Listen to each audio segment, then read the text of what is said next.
Have you ever felt like you're doing everything right, thinking positive, working so hard, trying to stay motivated, but somehow life just isn't moving? Like money isn't flowing, opportunities aren't sticking, and peace always feels just out of reach. What if I told you it's not about how hard you try, it's about what's running beneath your awareness? In today's video, we are going to break down a book, Manifest and Receive. This book explains how your subconscious mind, your nervous system, and even your body are shaping your reality. Not in a mystical or vague way, but in a scientific, emotional, and deep practical way. And by the end of this video, you'll understand how to actually rewire your mind so receiving becomes natural. Part 1. Your life is run by your subconscious. Here's the first truth the book makes clear. You're not creating your life with your conscious thoughts, you're actually creating your life with your subconscious programming.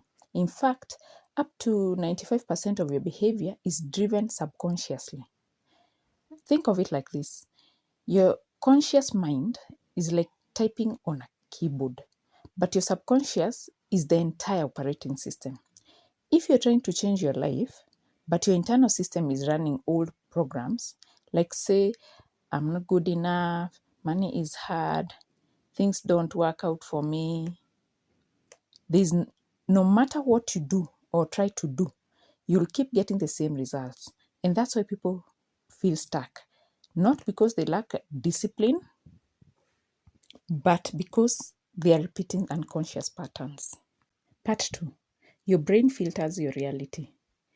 In this part, the book introduces something quite powerful, the reticular activating system. This is a part of your brain that usually filters reality. It will decide what you will notice and what you will completely ignore. And that's why when you think life is hard, you see proof of it everywhere. But when you shift your focus and you see life in a positive manner, then you will suddenly start to see opportunities appear. They were always there, those opportunities. You just weren't tuned to them. So manifestation isn't magic. It's training your brain to see differently. Part 3. Why feelings matter more than thoughts. Here's where most people get it wrong. They think manifestation is about repeating affirmations. But the book says emotion is what actually rewires your brain. Your brain prioritizes emotionally charged experiences. So saying I am successful, for example, without feeling it, does almost nothing. But when you visualize success, feel the excitement, embody the confidence, your brain starts storing that as real.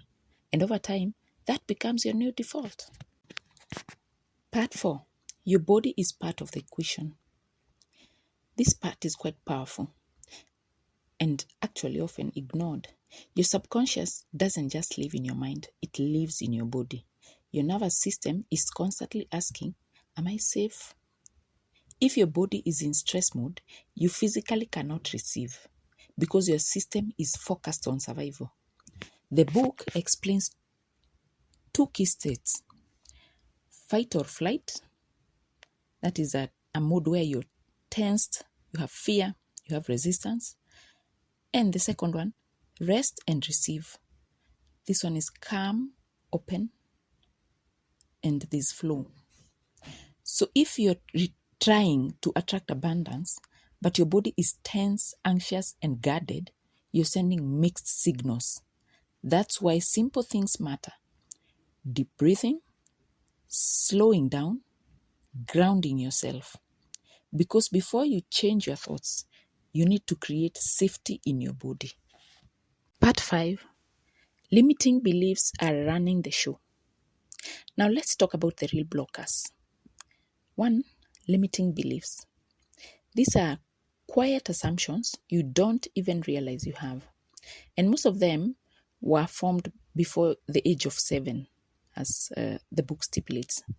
Things like, I have to struggle to succeed, love isn't safe, I don't deserve more. These beliefs don't just sit in your mind, They show up as self-sabotage, as missed opportunities, as discomfort when things go well.